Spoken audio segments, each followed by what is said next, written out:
Hi there, I'm Michael Bovee with Consumer Recovery Network, and thanks for tuning in to DebtBytes, our YouTube channel. Today, I want to talk about something that comes up frequently, and I title it, How to Lose in Court When You're Actually Trying to Win. In other words, people make some very common mistakes because just because you're broke, you think you can show up in court, whether it's small claims or civil court, doesn't matter the dollar amount involved. If you show up, you file an answer, for example, kind of falling on your sword, hat in hand. It's like, I couldn't pay, it wasn't my intention not to pay, but I didn't and I still can't. And you think somehow that's going to benefit you. It's actually just going to end up with, you filed an answer and then they file for a summary judgment and win. So what did you delay? Getting a judgment against you by 30 days or something, or 60 days. What happens though is people show up in court and they figure, oh, well, I'll just show up, tell the judge, tell the court that I'm broke. I'm on a fixed income, for example, and judgment proof, because you go online, you read, and you figure, oh, well, Social Security is my only source of income. I don't really have any assets, or what I do have is exempt, and so they can't get me to pay.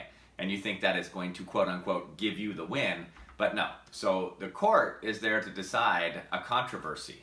And that controversy is they say I owe, they filed these courts, this claim, started this action, and I'm saying, yeah, they're right, but I can't pay, therefore you shouldn't give a judgment against me. And no, the judge is just there to decide the controversy, not about how capable you are of paying. That comes way later. Or not way later, but later. When your goal is to try to win a case or delay a case to the extent that you're trying to resolve and avoid a judgment, you don't go in there and agree, okay? Even if you're having a hard time figuring out what to disagree with, the number one thing that I've usually seen people succeed with is just the amount. And you don't spell it out. You just say, hey, they say I owe this much. I disagree. It's pretty simple, at least initially. And so you buy yourself the time, and I've got other videos up about, by the way, dealing with collections in the courts, trying to settle win-suit, trying to negotiate and settle an existing judgment.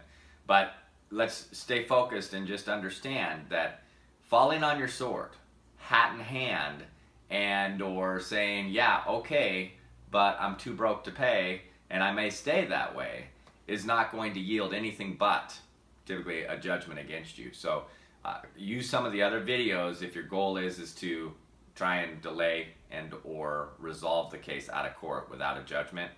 Pay attention to those other videos. See you next time.